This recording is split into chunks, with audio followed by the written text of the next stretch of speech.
Hey guys, welcome back to my YouTube channel. और ये हमारे डीप लर्निंग प्लेलिस्ट की वीडियो नंबर 7 है। और इस वीडियो में हम ये देखेंगे कि क्या प्रॉब्लम आई एक क्लासिकल परसेप्ट्रॉन में और क्यों हमें एक परसेप्ट्रॉन से न्यूरॉन के अंदर शिफ्ट होना पड़ा। और इस वीडियो को समझने के लिए आपको मेरी लास्ट वीडियो ज़रूर देखनी चाहिए, क्योंकि वो वीडियो और ये वीडियो आपस में कनेक्टेड है। और अगर आप मेरी फर्स्ट से लेकर 6 तक सारी वीडियो देखेंगे तो फिर तो आपको सब कुछ ही समझ में आ जाएगा। ठीक है, तो don't judge me on the basis of this particular video, because this video is connected to my past videos. So in order to understand this video you have to go to these videos also. Okay, तो इसी के साथ video को start करते हैं। तो सबसे ज़रूरी चीज़ कि क्यों हम ये जानें कि क्या प्रॉब्लम आई परसेप्ट्रॉन में। तो मज़ेदार है, क्योंकि जानना बहुत ज़रूरी है कि जैसे आपने अगर केमिस्ट्री पढ़ी होगी, केमिस्ट्री बचपन में, तो केमिस्ट्री में हम सबसे पहले एक मॉडल पढ़ते थे जिसको हम बोलते थे थॉमसन मॉडल, है ना। थॉमसन मॉडल जब हम पढ़ते थे तो हम उसके बारे में, वाटरमेलन के बारे में बात करते थे। और हम उसके फिर देखते थे कि उसने क्या एरर्स दिए और उस एरर्स को फिर अगले मॉडल ने कैसे रेक्टिफाई किया। बेसिकली रदरफोर्ड का मॉडल था अल्फा स्कैटरिंग वाला। तो कैसे रदरफोर्ड के मॉडल ने थॉमसन के मॉडल को करेक्ट किया है, फिर रदरफोर्ड के बाद बोर्स मॉडल आया। उसके बाद भी अलग अलग बहुत सारे मॉडल्स थे। तो ठीक वैसे ही यहाँ पे भी जान के हमें मजा आएगा और हमें पता चलेगा कि क्यों एक परसेप्ट्रॉन, सब कुछ होने के बाद भी हमें परसेप्ट्रॉन से शिफ्ट होके न्यूरॉन पे आना पड़ा। ठीक है, और आपको पता है कि अगर आपने लास्ट वीडियो देखी है तो परसेप्ट्रॉन मतलब जिसके अंदर एक्टिवेशन फंक्शन क्या हो, जिसके अंदर एक्टिवेशन फंक्शन हो हमारा स्टेप फंक्शन। ठीक है, स्टेप फंक्शन आपको याद होगा कि अगर पॉजिटिव वैल्यूज होगी तो 1 दे देगा, और अगर नेगेटिव वैल्यूज होगी तो 0 दे देगा। ऑन द अदर हैंड जो हमारा न्यूरॉन है वो एडवांस वर्जन है, उसके अंदर जो एक्टिवेशन फंक्शंस होते हैं वो बहुत सारे होते हैं। जैसे कि आपने सिग्मॉइड के बारे में सुना होगा, नहीं सुना तो आप मेरी लास्ट वीडियो देख लो। या फिर आपने सॉफ्ट मैक्स के बारे में सुना होगा, या फिर आपने रेलू के बारे में सुना होगा। ठीक है, तो हमको एक परसेप्ट्रॉन जिसके अंदर एक ही एक्टिवेशन फंक्शंस है उससे हट के हमको न्यूरॉन पे शिफ्ट करना पड़ा। और जो भी हमारे मॉडर्न मॉडर्न न्यूरल नेटवर्क्स हैं, ठीक है, न्यूरल नेटवर्क्स बेसिकली एल्गोरिदम नए वाले, उसके अंदर हम एक न्यूरॉन का ही इस्तेमाल करते हैं। एक न्यूरॉन का नहीं, मतलब बहुत सारे न्यूरॉन की लेयर्स का इस्तेमाल करते हैं, ना कि परसेप्ट्रॉन का हम इस्तेमाल नहीं करते हैं। ठीक है, परसेप्ट्रॉन का इस्तेमाल हम नहीं करते, हम अपने न्यूरल नेटवर्क को बनाने के लिए न्यूरॉन का इस्तेमाल करते हैं। स्टिल आप काफी जगह जब भी आर्टिकल वगैरह पढ़ेंगे तो ये जो नाम है ना, परसेप्ट्रॉन और न्यूरॉन, ये इंटरचेंजेबली यूज कर लिया जाता है। ठीक है, तो इतना ज्यादा प्रॉब्लम मत फेस करना। अगर कहीं पे परसेप्ट्रॉन भी लिखा है तो भी समझ जाना वो न्यूरॉन ही है। ठीक है, क्योंकि इनके बीच में जो डिफरेंस है ना वो केवल एक यही है। ठीक है, और कई बार जो आर्टिकल्स होते हैं वो इस चीज को मिस आउट कर देते हैं। ठीक है, तो चलो स्टार्ट करते हैं। तो सबसे पहले जो प्रॉब्लम थी परसेप्ट्रॉन में वो यही कि लीनियरली सेपरेबल प्रॉब्लम को ही ये सॉल्व कर सकता था। अब लीनियरली सेपरेबल प्रॉब्लम का मतलब क्या है कि अगर आपके डेटा पॉइंट्स कुछ इस तरीके के हैं कि जैसे मान लेते हैं ये हमारा एक्स एक्सिस है, एक्स एक्सिस, और ये हमारा, चलो इसको मान लेते हैं कि ये, चलो एक्स एक्सिस ही मान लेते हैं, इसको वाई एक्सिस मान लेते हैं। ठीक है, अब लीनियरली प्रॉब्लम का मतलब ये होता है कि अगर मान लेते हैं कि आपके दो बच्चे हैं, वो यहाँ पे एग्जिस्ट करते हैं जो फेल फेल वाले हैं। ठीक है, और दो बच्चे आपके यहाँ पे एग्जिस्ट करते हैं जो पास पास वाले हैं। अब ये पास पास फेल फेल क्या है, अगर आपको समझ नहीं आ रहा तो मतलब आपने मेरी लास्ट वीडियो नहीं देखी। तो मैं एक बार इसको फिर से समझा देता हूँ कि मान लेते हैं कि आपके पास एक डाटा सेट है जिसमें एक जगह स्टडी है, एक जगह स्लीप है, और एक जगह पास या फेल। मतलब एक बच्चा है जो कितने घंटे पढ़ रहा है और कितने घंटे सो रहा है, उसको on the basis of that हमको डिसाइड करना है। हमको नहीं, मतलब on the basis of that हमने ऑब्जर्व किया या हमने बच्चों से पूछा। उसके बाद एक डाटा सेट आया हमारे पास, हमने उस डाटा सेट में देखा कि 8 घंटे सो रहा है, 6 घंटे पढ़ रहा है, मतलब तो वो पास है। इस तरीके से कुछ डाटा है। ठीक है, तो जब हमने इस डाटा को प्लॉट किया, जब हमने इस डाटा को प्लॉट किया तो मान लेते हैं कि आपका जो एक्स है वो स्टडी है और यहाँ पे स्लीप है। ठीक है, स्लीप है। तो आपका दो बच्चे तो यहाँ पे आ रहे हैं कहीं, मतलब मान लेते हैं, अब इसको आप कुछ भी मान सकते हैं। जैसे मान लें ये 1 है, ये 2 है, ये 3 है, ये 4 है। यहाँ पे 1 होगा, यहाँ पे 2 होगा, यहाँ पे 3 होगा, यहाँ पे 4 होगा। ठीक है, तो यहाँ पे मतलब जो बच्चा है जो 3 घंटे सो रहा है, 1 घंटे पढ़ रहा है। ठीक है, और एक बच्चा है, 1 मिनट में कलर चेंज कर लूँ। ठीक है, यहाँ पे एक बच्चा था जो कि 3 घंटे सो रहा था, 1 घंटे पढ़ रहा था, वो है वो भी फेल हो गया। और यहाँ पे एक और बच्चा है जो 1 घंटे सो रहा है, 2 घंटे पढ़ रहा है, ये भी फेल हो गया। ऑन दी अदर हैंड एक बच्चे, कुछ बच्चे ऐसे हैं जो यहाँ पे एग्जिस्ट करते हैं, दो बच्चे। ठीक है, ये मतलब मान लेते हैं अब ये 7 पे आ रहा है, 7 घंटे सो रहा है और 3 घंटे पढ़ रहा है, तो पास हो गया। और ऑन दी अदर हैंड जो दूसरा बच्चा है वो आपका 4 घंटे सो रहा है और 4 घंटे ही पढ़ रहा है वो भी पास हो गया। ठीक है। तो अगर आपको ये थोड़ा बहुत कंजेस्टेड लग रहा है तो आई एम रियली सॉरी।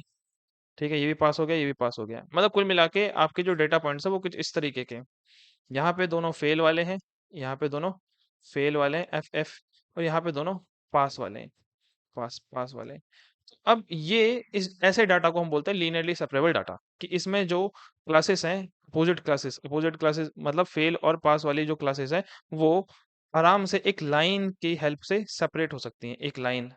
ठीक है, एक लाइन की हेल्प से क्या हो सकती है, सेपरेट होती है। अब परसेप्ट्रॉन ये लाइन कैसे खींचता है इसके बारे में हमने ऑलरेडी बात कर रखी है।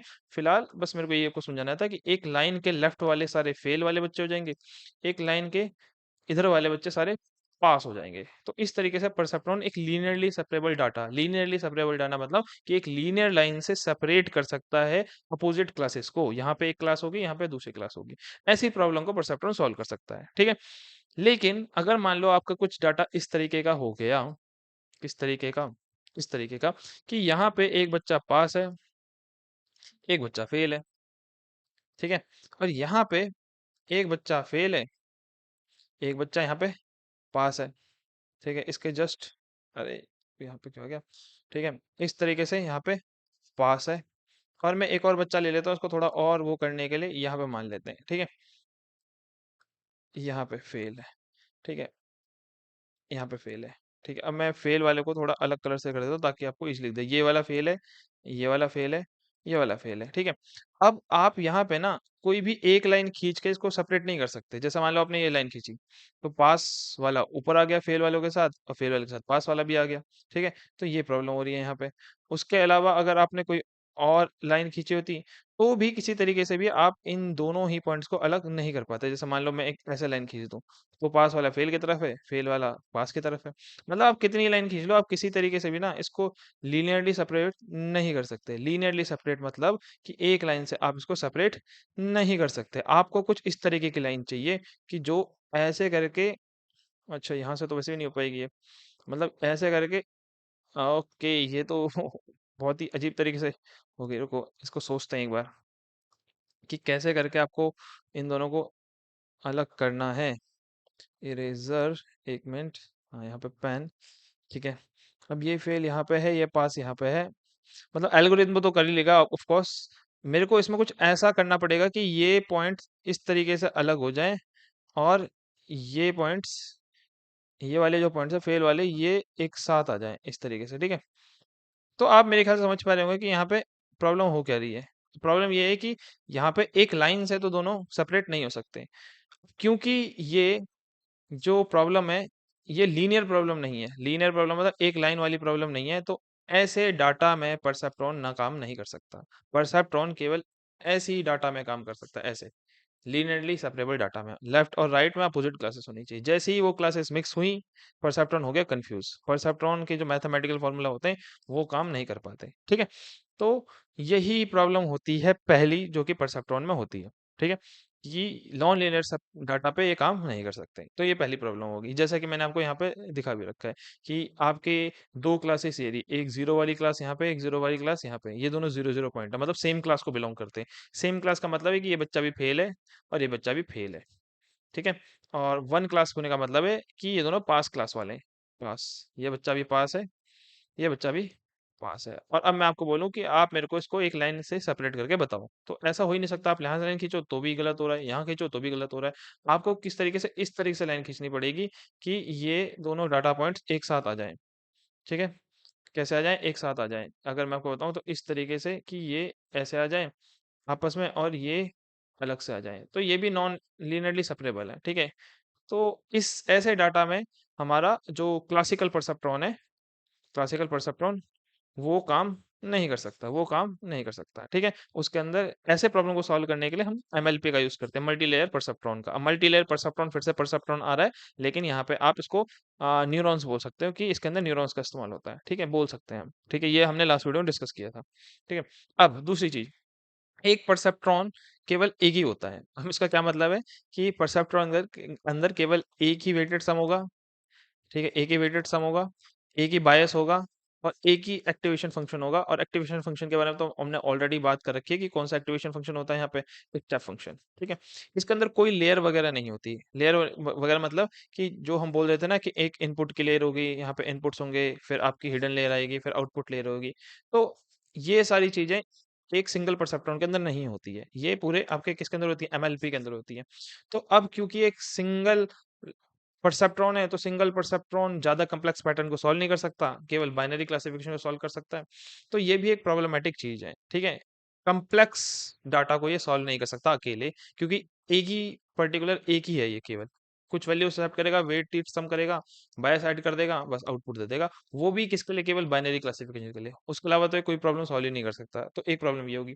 अगला, केवल एक ही तरह का एक्टिवेशन फंक्शन है इसमें, जिसको हम स्टेप फंक्शन बोलते हैं। स्टेप फंक्शन के बारे में हमने लास्ट वीडियो में बात करी थी कि पॉजिटिव है तो बोल देगा 1, और नेगेटिव है तो बोल देगा 0। 1 मतलब हो गया कि पास, और 0 मतलब हो गया फेल, अगर पास फेल वाला डाटा आपको देखना है तो। क्योंकि स्टेप फंक्शन में 1 और 0 है, तो आपको अगर मैथ्स आती है तो पता होगा कि जो 1 और 0 है एक कांस्टेंट टर्म है, कांस्टेंट टर्म डिफरेंशिएबल होती नहीं है, तो ये नॉन डिफरेंशिएबल टर्म्स है। अब नॉन डिफरेंशियल टर्म से हमको प्रॉब्लम क्या है? हमें कोई प्रॉब्लम नहीं है। प्रॉब्लम ये है कि जब फ्यूचर में आप पढ़ोगे किसके बारे में, एमएलपी के बारे में, मल्टी लेयर परसेप्ट्रॉन के बारे में, तो वहां पे हमको मल्टी लेयर परसेप्ट्रॉन को ट्रेन करना पड़ता है कि वो जो आउटपुट दे ना, वो आउटपुट दे, वो करेक्ट दे। आउटपुट दे, वो क्या दे, करेक्ट दे। करेक्ट आउटपुट देने के लिए हमको उसको बैक प्रोपोगेशन करना पड़ता है, बैक प्रोपोगेशन। अब बैक प्रोपोगेशन करने के लिए हमको एक डिफरेंशिएबल एक्टिवेशन फंक्शन चाहिए। हमको क्या चाहिए, एक डिफरेंशिएबल एक्टिवेशन फंक्शन, मतलब ऐसा एक्टिवेशन फंक्शन चाहिए हमें जो डिफरेंशिएट हो सके इजीली, डिफरेंशिएट हो सके इजीली। तो ये हम फ्यूचर वीडियो में डिस्कस करेंगे। फिलहाल के बस ये समझ लें कि स्टेप फंक्शन होना भी एक प्रॉब्लम है कॉम्प्लेक्स पैटर्न को खोजने के लिए। ठीक है, अगला, केवल दो ही तरह के आउटपुट सकता है, इसके बारे में तो हम कब से बात करते हैं ना कि इसके आउटपुट या तो 0 होंगे या 1। 0 1 मतलब पास, 0 मतलब फेल। अब वही बाइनरी क्लासिफिकेशन, पास मतलब यस हो गया, फेल मतलब नो हो गया। 1 मतलब हो गया कि मर चुका है बंदा, नो मतलब नहीं मरा, नॉन नॉन डेथ। ठीक है, तो इस तरह के प्रॉब्लम को सॉल्व कर सकता है जिसमें केवल दो ही क्लासेस हैं। ठीक है, तो यही सारी प्रॉब्लम है जो एक परसेप्ट्रॉन के अंदर होती है। और इसी वजह से परसेप्ट्रॉन से स्विच किया गया किसमें, न्यूरॉन्स में। न्यूरॉन्स में क्योंकि बहुत सारे तरीके के एक्टिवेशन फंक्शन होते हैं। ठीक है, बहुत सारे एक्टिवेशन फंक्शन आपको याद है ना, कौन से थे, रेलू, लीकी रेलू, सिग्मॉइड। और बहुत सारे न्यूरॉन्स को मिला के एक लेयर बनाई गई, उसको हमने इनपुट बोल दिया, हिडन लेयर बोल दिया, और आउटपुट लेयर बोल दिया, हिडन लेयर। ठीक है, मेरी राइटिंग थोड़ी बेकार है, और एक आउटपुट लेयर। ठीक है, तो मतलब बहुत सारे न्यूरॉन्स को मिला के हमने एक एमएलपी बना दिया, मल्टी लेयर परसेप्ट्रॉन। ठीक है, जो कि बहुत सारे कम्प्लेक्स पैटर्न को खोज सकता है। कैसे खोजता है, कैसे की काम करते हैं, हम फ्यूचर वीडियोस में देखेंगे। इस वीडियो का मकसद केवल यही था कि परसेप्ट्रॉन के अंदर क्या प्रॉब्लम थी, तो वो मैंने आपको बता दी। तो इस वीडियो के लिए इतना ही। Thank you for watching this video and see you in the next video. Bye bye.